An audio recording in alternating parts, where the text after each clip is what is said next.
Hi friends, welcome to Saritha's vlog. எல்லோரும் எப்படி இருக்கீங்க? நல்லா இருக்கீங்களா? தமிழும் சரஸ்வதியில் வந்து பார்த்திங்கன்னா தேடி போய் அசிங்கப்படுறதுனா நம்ம அதில் முதல் இடத்துல வர்றது நம்ம கோதையும் தமிழும் தான். ரெண்டு பேரும் போனாங்க. அபி அந்த பொண்ணு பாவம், அந்த வீட்டில் வேலை பார்க்குற பொண்ணு. அந்த பொண்ணுக்கு உள்ள பாசம் கூட இந்த ராகினிக்கு கிடையாது.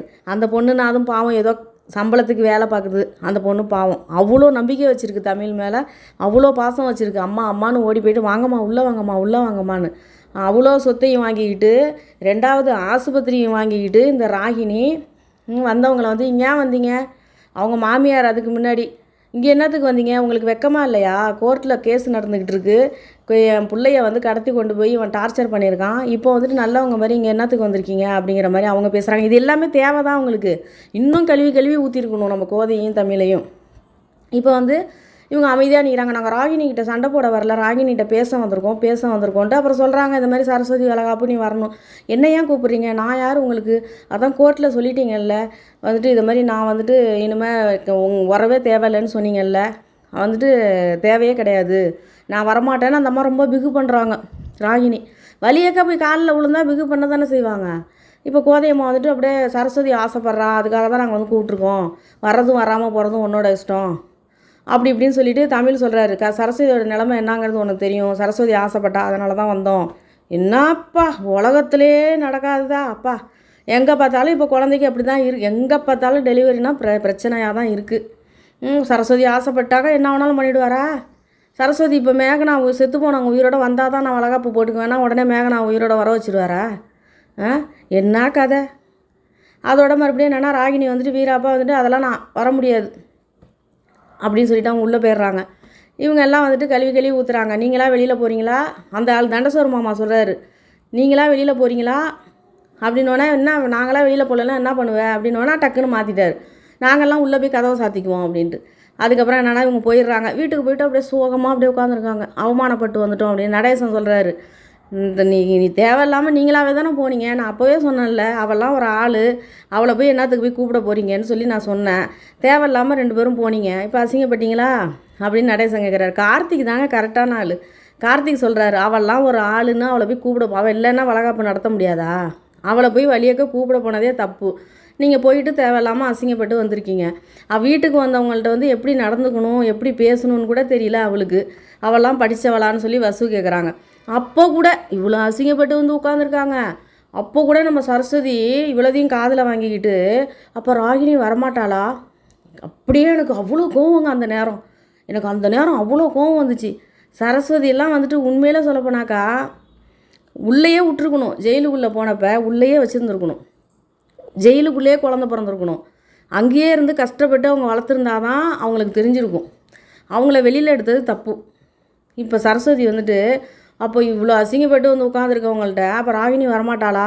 என்ன தான் வந்துட்டு ராகினி வந்துட்டு இவர் சொல்கிறாரு, நமச்சி என்னம்மா பண்ண முடியும், கூட்டு பார்த்தாச்சு வரல, உனக்காக அவங்க தேடி போய் அசிங்கப்பட்டு வந்திருக்காங்க, இதுக்கப்புறம் என்ன பண்ண முடியும், கடத்தி கொண்டாந்தா ராகினியை கூட்டு வர முடியும் அப்படின்னோடனே, என்ன தான் இருந்தாலும் எனக்கு எல்லாம் புரியுது, இருந்தாலும் ராகினி வராமல் இருந்தால் அது ஒரு குறை தான் எனக்கு, இதெல்லாம் ஓவர் தானே, சரஸ்வதிக்கு ரொம்ப ரொம்ப ஓவர் இதெல்லாம். கடந்து வந்த பாதையை வந்து என்றைக்கும் மறக்கக்கூடாது.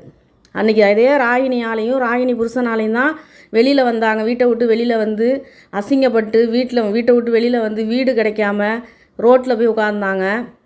அதே ராகினி வந்து கோயிலில் வச்சு உன் புருஷன் வந்து என் புருஷனை கத்தியால் குத்த வந்ததுனால தான் உனக்கு குழந்தை இல்லை, இனிமேல் குழந்தையே பிறக்காது, கொலகாரனோட புல், அப்படியே பிறந்தா கூட கொலகாரனோட புள்ளன்னு தான் 4 பேர் வந்து சொல்லுவாங்க. என்னான பேச்சு ராகினி?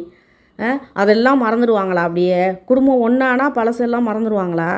நம்ம வந்து என்றைக்கு தான் எவ்வளோ பெரிய உயரத்துக்கு போனாலும் நம்ம ஃபஸ்ட்டு எவ்வளோ கஷ்டப்பட்டோங்கிறத நம்ம மனசுக்குள்ளே வச்சாதான் அது வந்துட்டு கடைசி வரைக்கும் நல்லது.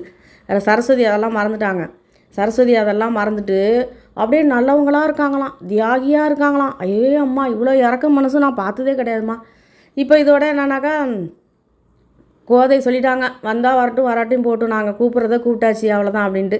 அதுக்கப்புறம் என்னன்னாக்கா இந்த பக்கம் நம்ம சரஸ்வதியோட அப்பாவை போய் பார்க்க போயிருக்காங்க ஸ்கூலில். அங்கே வந்து ஆல்ரெடி வந்துட்டு பாட்டி வந்து சரஸ்வதியோட பாட்டி வந்து சாப்பாடு எடுத்துகிட்டு வந்திருக்காங்க, அங்கே தான் இருக்காங்க. இவங்க 2 பேரும் போய் பேசுகிறாங்க, போன கதை வந்த கதை அந்த கதை, இன்னும் சரஸ்வதியை நீங்கள் பார்க்க ஏன் வரல, கோவமாக இருக்கீங்களா, அப்படியா இப்படியா அப்படின்னு கோதையம்மா மன்னிப்பெல்லாம் கேட்குறாங்க, பேசுகிறாங்க. பேசணுன்னா அவர் சொல்கிறாரு, இல்லை அதெல்லாம் ஒன்றும் கிடையாது, எல்லா விஷயம் நாங்கள் கேள்விப்பட்டுக்கிட்டு தான் இருக்கோம் அப்படின்னு சொல்கிறாரு. அப்புறம் வளகாப்பு வைக்கிறது போகிறது பற்றியெல்லாம் பேசுகிறாங்க. இவ்வளோ சீக்கிரம் என்னத்துக்குன்னா, இல்லை எந்த டைமும் டெலிவரி ஆகிடும்னு சொல்லியிருக்காங்க, அதனால் சீக்கிரமே செய்கிறது நல்லதுன்னு முடிவு பண்ணிட்டோம். இன்னும் 2 நாளில் வந்து வளகாப்பு, கோயிலில் தான் நீங்கள் வந்துடுங்க, நாங்கள் வந்துட்டு அதுக்கப்புறம் வளகாப்பு போட்டு சரஸ்வதியை வீட்டிலே வச்சு நான் பார்த்துக்கிறேன்னு கோதையம்மா சொல்கிறாங்க. அப்படின்னா இல்லையே அம்மா வீட்டுக்கு அனுப்புறது தானே முறை அப்படிங்கிறாங்க. இல்லை சரஸ்வதி வந்து நான் வச்சு பார்த்துக்கணும், அவளை கல்யாணம் ஆன புதுசுலலாம் நான் ரொம்ப கஷ்டப்படுத்தியிருக்கேன், இப்போ வந்து நான் அவளை கூட வச்சு பார்க்கணுன்னு ஆசைப்பட்றேன் அப்படின்னோடனே சரி ஓகே அப்படின்ட்டாங்க. இப்போ அங்கே சொல்லிட்டு வந்துட்டாங்களா. இந்த பக்கம் என்னன்னாக்கா ராகினிகிட்ட போய் நம்ம அபி வந்து சொல்கிறாங்க, நீ பண்ணது வர வர நீ பண்ணுறதெல்லாம் சரியில்லை ராகினி, கோர்ட்டில் வந்துட்டு நீ அம்மா அப்பா மேலே அப்படிலாம் பேசியிருக்கியே, அதுவே பெரிய தப்பு அப்படின்னோடனே, அம்மா அப்பா அப்படி பண்ணுறவங்கலாம் கிடையாது, அர்ஜுன் குடும்பத்தை ஏமாத்துனாங்கன்னு இதையே சொல்கிற, அம்மா அப்பா அப்படிலாம் பண்ண மாட்டாங்க அப்படின்னு ஒரு வேலை பார்க்குற பொண்ணு அந்த அளவுக்கு அவங்க அப்பா அம்மாவும் புரிஞ்சு வச்சுருக்கு. வயிற்றில் பிறந்த பொண்ணு சொல்லுது அதெல்லாம் கிடையாது, அப்பா அம்மா நிறையா தப்பு பண்ணியிருக்காங்க, அர்ஜுன் குடும்பத்துக்கு நிறையா துரோகம் பண்ணியிருக்காங்க, ஏமாற்றிருக்காங்க, அதனால தான் நான் அர்ஜுன் பக்கம் சப்போர்ட் பண்ணுறேன், உனக்கு அதெல்லாம் தெரியாது அப்படின்னு ராகினி சொல்கிறாங்க. சரி அதெல்லாம் போட்டும், சரஸ்வதி அண்ணி கூட இப்போ ஃபோனில் பேசுனாங்க, ரொம்ப வருத்தப்பட்டாங்க நீ வரலன்னு சொன்னோடனே, வளகாப்புக்காவது நீ போகலாம்ல அப்படின்னு கேட்குறாங்க. அதெல்லாம் இல்லை, அதெல்லாம் நான் போக மாட்டேன், நான்லாம் வந்துட்டு அங்கே போக மாட்டேன், எனக்கு பிடிக்கல அப்படின்னு சொல்லி பேசுகிறாங்க.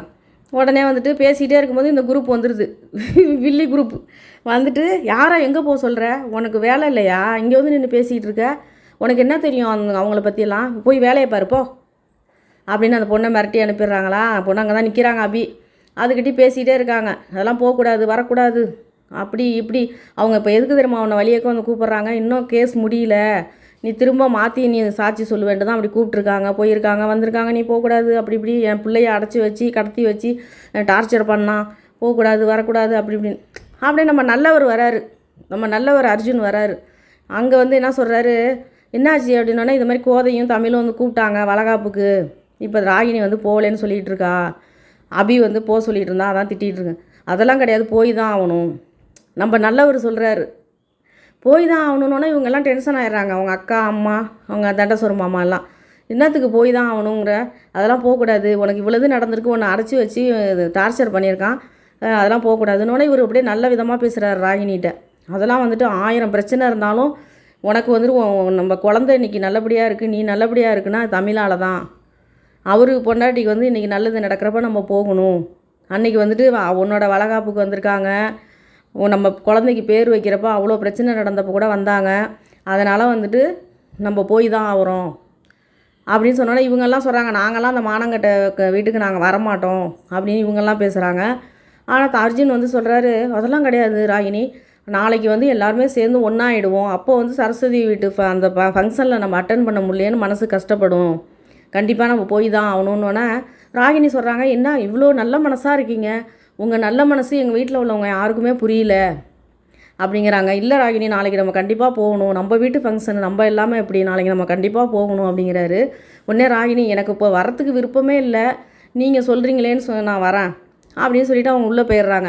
இப்போ இங்கேருந்து போயிட்டு கையை பிடிச்சி இழுத்துட்டு போயிட்டு, எல்லாம் நீ பண்ணுறதே சரி கிடையாது, அவளே அவங்க அம்மாவை மறந்து எப்படியோ இப்போ தான் நீ இருக்கான்னு பார்த்தாக்கா, நீ என்னன்னாக்கா திரும்ப ஜாயின் பண்ணி விட்ற, வளகாப்புக்கு எதுக்கு வரேன்னு சொன்னேன் அப்படின்னு சொல்லிட்டு திட்டுறாங்க அவங்க அக்கா எல்லாம் சேர்ந்து. உடனே அவர் சொல்கிறாரு, எல்லாத்துக்கும் ஒரு காரணம் இருக்குது, அதில் ஒரு பிளான் போட்டிருப்பார், அதாவது அவர் சும்மாவே வந்துட்டு வழியக்கா வந்துட்டு ஒருத்தவங்க வந்துட்டு போகிறேன்னாக்கா அதில் ஒரு பிளான் போட்டிருக்காரு. அவர் சொல்கிறார் அதுக்கு ஒரு காரணம் இருக்குது அப்படின்ட்டு. போடட்டும், அது தேவை தான் தமிழ் குடும்பத்துக்கு, என்னங்க சொல்கிறீங்க, அது கண்டிப்பாக தேவை தானே, தேவை இல்லாமல் இவங்க தானே போய் கூப்பிட்டாங்க, சும்மா போய்கிட்டே இருக்க வேண்டியது தானே, எதுக்கு போய் கூப்பிட்ற, வழியக்கா வீடு தேடி போய் அசிங்கப்பட்டு எதுக்கு கூப்பிட்ற, இப்போ அவர் அதில் ஒரு காரணம் இருக்குது அப்படிங்கிறாரு.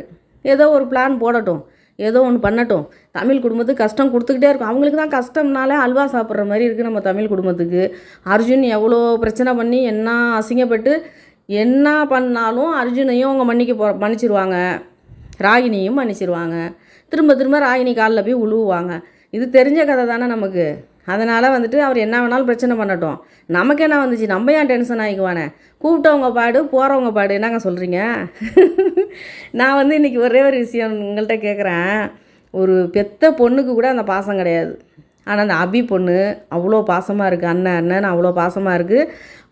அம்மா அப்பா அப்படி பண்ணியிருக்க மாட்டாங்க, அர்ஜுன் குடும்பத்தை ஏமாற்றியிருக்க மாட்டாங்கன்னு அது உறுதியாக சொல்லுதுங்க. பாருங்களேன், இன்றைக்கி சொல்கிறாங்கல்ல, பெத்த பாசத்தோட வளர்த்த பாசம் தான் அதிகமாங்க. அதே மாதிரி தான் அந்த அபி பொண்ணு. நீங்கள் கமெண்ட் பண்ணுங்கள் எனக்கு. அபியோட பாசம் அங்கே வந்துட்டு எப்படி இருக்குது, ராகினியோட பாசம் எப்படி இருக்குதுன்னு தெரிஞ்சுங்க.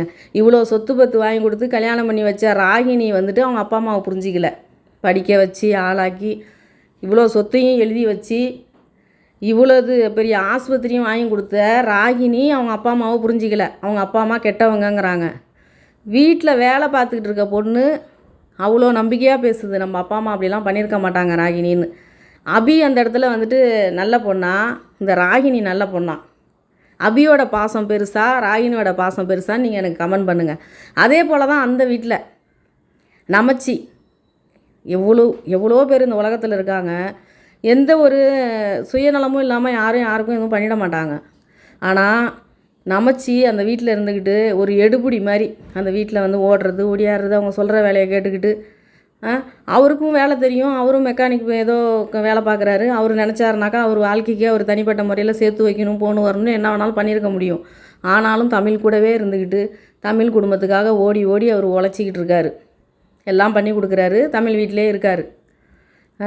அந்த இடத்துல வந்துட்டு அவரு கூட அம்மாவை வந்துட்டு எதிர்த்து பேசுகிற அளவுக்கு துமுறு வந்துருச்சா அவங்களுக்கெல்லாம் அப்படின்னு அந்த அளவுக்கு அவர் மரியாதை வச்சுருக்காரு. இந்த இடத்துல அபி மரியாதை வச்சுருக்காங்க. இவங்க 2 பேர் பாசத்துக்கு முன்னாடி நம்ம ராகினி எங்கே போகிறது? நீங்கள் கமெண்ட் பண்ணுங்கள் எனக்கு. அபியும் நம்பச்சி அவங்க 2 பேரும் எவ்வளோ பாசம் வச்சுருக்காங்க. அவங்க வந்துட்டு எதிர்பார்ப்பு இல்லாத ஒரு பாசம். எதுவுமே அவங்க குடும்பத்தில் வந்து இப்போ அவங்க சொத்து ஜெயிச்சா என்ன நமச்சிக்கு ஒரு பாகம் கொடுக்க போகிறாங்களா? கிடையாது. அதே அபிக்கு இப்போ ராகினிக்கு வந்துட்டு நகை நட்டு போடுறப்ப நான் அபிக்கு இந்தான்னு சொல்லி கொடுக்க போகிறாங்களா? ஏதாவது பாகம் பிரித்து? ஒன்றுமே கிடையாது. அப்படி இருந்தும் உண்மையான அன்பை எப்படி காட்டுறாங்க? இவ்வளோதையும் வாங்கிக்கிட்டு ராகினி எப்படி பேசுகிறாங்க பாருங்கள். நீங்கள் மறக்காமல் எனக்கு கமெண்ட் பண்ணுங்கள். அபியோட பாசம் பெருசா ராகினியோட பாசம் வந்துட்டு எங்கே இருக்குது இதுலங்கிறத நீங்கள் எனக்கு கமெண்ட் பண்ணுங்கள். இன்றைக்கி இது தாங்க நடந்துச்சு.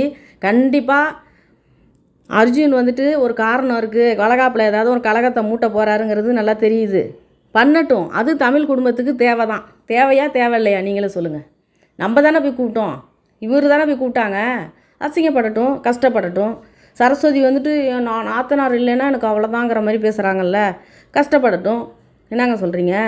பெத்த தாயை போய் பார்க்கல, ஒரு கன்சீவாக இருக்கிற பொண்ணு இது வரைக்கும் அப்பாவை போய் பார்க்கல, அவங்க அம்மாவை பார்க்கலன்னு ஆசைப்படல, அவங்க தம்பி தங்கச்சிங்களை போய் பார்க்கணுன்னு ஆசைப்படல. எனி டைமும் நாத்தனார் ராகினி எனி டைமும் இதே தான் அவங்களுக்கு பேச்சு சரஸ்வதிக்கு.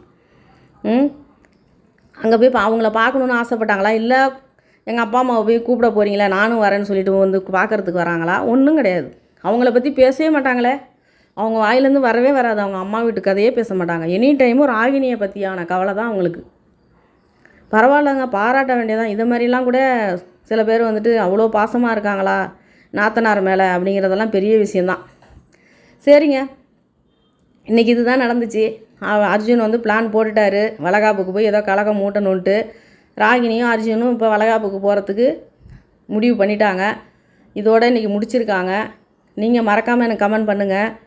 இந்த வீடியோவை பாருங்கள், பார்த்துட்டு உங்களுக்கு பிடிச்சிருந்தா லைக் பண்ணுங்கள், ஷேர் பண்ணுங்கள், சப்ஸ்கிரைப் பண்ணுங்கள். நன்றிங்க.